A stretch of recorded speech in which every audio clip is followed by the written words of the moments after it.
نوجوان ساتھیوں، آپ کو اپنی جوانی کی حفاظت کرنی پڑے گی، اپنی جوانی کی اہمیت کو سمجھنا پڑے گا۔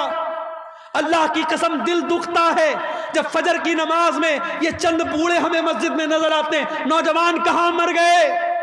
میری قوم کے نوجوان کہاں مر گئے؟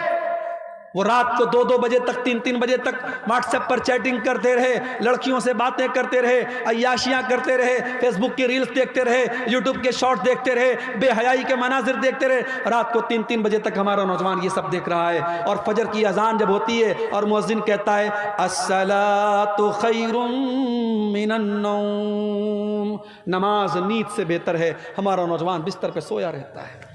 میرے نوجوانوں، یہ اذان کی آواز صرف 70 سال والوں کے لیے نہیں، آپ کے لیے بھی ہے۔ اور میرے رب کی قسم، آپ جب فجر کی نماز میں اٹھ کے جاتے ہیں، شیطان ذلیل ہوتا ہے، شیطان پچھتانے لگتا ہے کہ میں اس نوجوان کو کیسے روک نہیں پایا، اس کو میں فجر کی نماز میں کیسے میں روک نہیں پایا۔ نوجوانوں، اپنے آپ کو نماز کا پابند بنا لو۔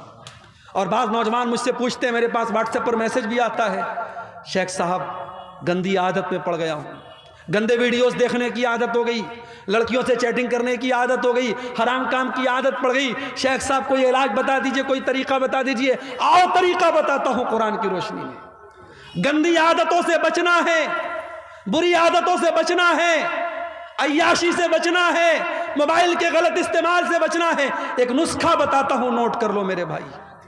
قرآن میں اللہ فرماتا ہے فَخَلَفَ مِن بَعْدِهِمْ خَلْفٌ أَضَاعُوا الصَّلَاةَ وَاتَّبَعُوا الشَّهَوَاتِ فَسَوْفَ يَلْقَوْنَ غَيًّا۔ اللہ قرآن کے 16ویں پارے میں فرما رہا ہے کہ جو لوگ نماز نہیں پڑھتے ہیں، جو لوگ نماز کی پابندی نہیں کرتے ہیں، وہی لوگ خواہشات کی پیروی کرتے ہیں، وہی لوگ شہوتوں کی پیروی کرتے ہیں، اور وہی لوگ جہنم میں جائیں گے۔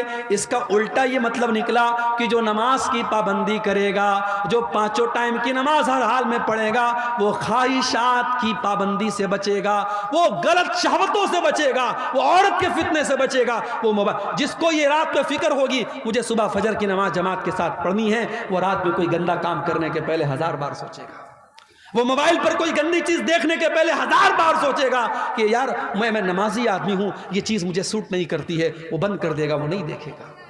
اگر بچنا چاہتے ہو نماز کی پابندی کرو، اور یہی بات اللہ قرآن کے 21ویں پارے میں کہتا ہے اتل ما اوحی الیک من الکتاب واقم الصلاۃ ان الصلاۃ تنہی عن الفحشاء والمنکر۔